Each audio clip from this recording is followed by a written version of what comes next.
a freelance artist working in primarily the games industry. I have been working in the games industry for a number of years, and I've recently gone freelance.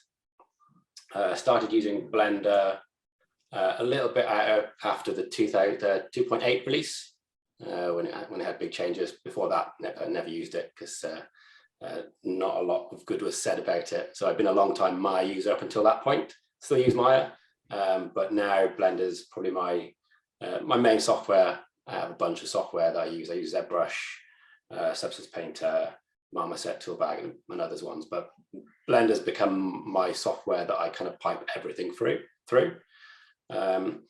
So this piece that you can see on hopefully sharing, this is the first piece that I did with Blender. I wanted to kind of test kind of how realistic I could get things, and make them as photoreal as possible.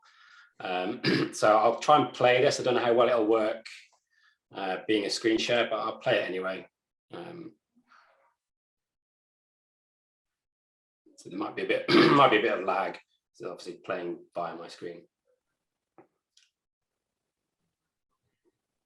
So everything was all modeling created by myself. Textures were done in Substance Painter. I've started looking into making textures and materials with Blender, but Substance Painter, you can get much more fine granular details, and I'm much more used to using Substance Painter. In terms of the camera motion, that was done with an app called, just get it up, Virtue Camera, where you can use your mobile phone as the camera, and that takes that data from the movement. So you basically kind of hook it up to Blender, and then when you move the camera, it moves the camera in Blender, so you can get kind of sort of much more realistic kind of footage. So I used that to get the footage, and then rendered it out with Blender cycles. Lighting wise, it was just a really nice HDR that I found, and I think I had 1 or 2 lights just kind of on the character itself, just to kind of highlight that a little bit more. Sorry about the noise in the background, that's my daughter having a bath. The character itself, that was actually sculpted in ZBrush and then brought back into Blender, added all the materials and text and stuff. In terms of so I'll see if I can share. So this is I'm working on a few other things, but I'll just share this for now because I've not finished other things. So screens, that's kind of the, actually no, what I will share is, let me do another page. So these are all the individual assets that I made for that scene.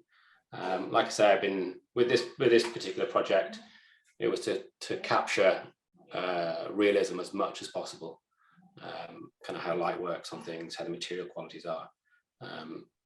That pen is a surgeon simulator pen, which is a project I was part of a few years ago. So I'll just kind of try and slowly go through these. If I'm going too fast, someone just say stop.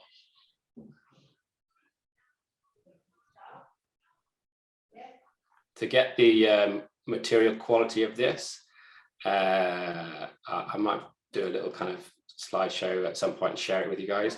The little dots that make the pattern, I actually created the dots with models and then baked that out as a normal map on a flat plane, and then used that as a normal map texture to get the kind of pattern that you can see on the tissue.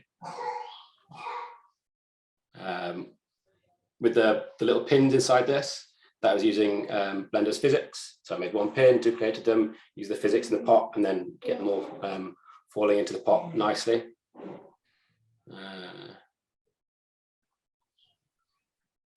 One thing I like about Blender, which has kind of made me use it much more than I used Maya. Like I said, I've used Maya for like 20 years. In the last couple of years, I now just use Blender for most 3D modeling. It is sort of the non-destructive element of Blender really is what kind of grabbed me, thought, compared to Maya. So this kind of this paint pot was made using a lot of the modifiers that you can get. recommend reading that book if you've not read it. The lamp itself, I did rig that, and that allows me to pose it in the scene properly. Rigging, never been that good at rigging. Blender's rigging is a bit weird compared to Maya's, but yeah.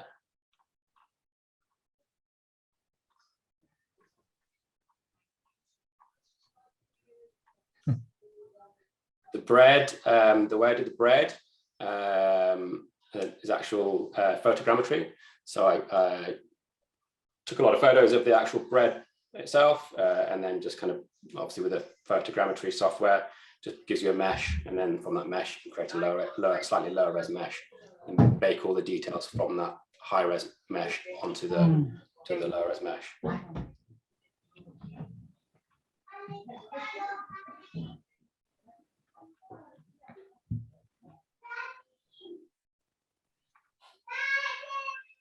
One second. Yeah, and that's me. Yeah, any questions? Feel free to ask them. Thanks, James.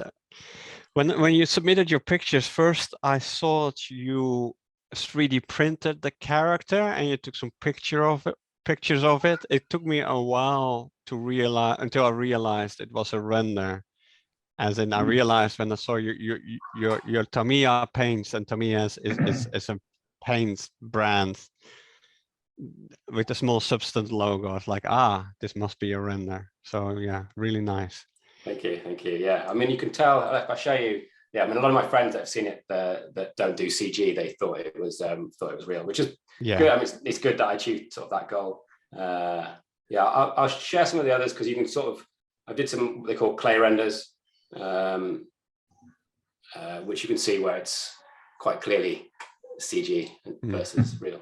But yeah, it's a lot of fun, and yeah, I've got a few other personal projects in between doing kind of freelance work that I'm happy to share with the group later on at any point. Cool. James, how do you find Cycles as a render engine?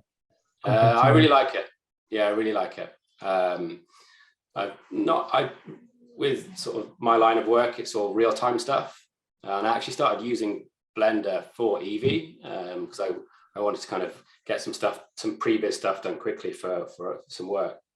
And I've used Mental Ray in the past, and there's one other that I used. But I think what I find with Cycles, it's just easy. You can get something quite good quite quickly. It's more down to less of the technical aspect and more down to the lighting, how you light the scene, what kind of HDRIs you're using, where you're positioning those lights. And that means it's more kind of down to the artistry rather than the technical aspect of trying to figure out global illumination and all that kind of stuff.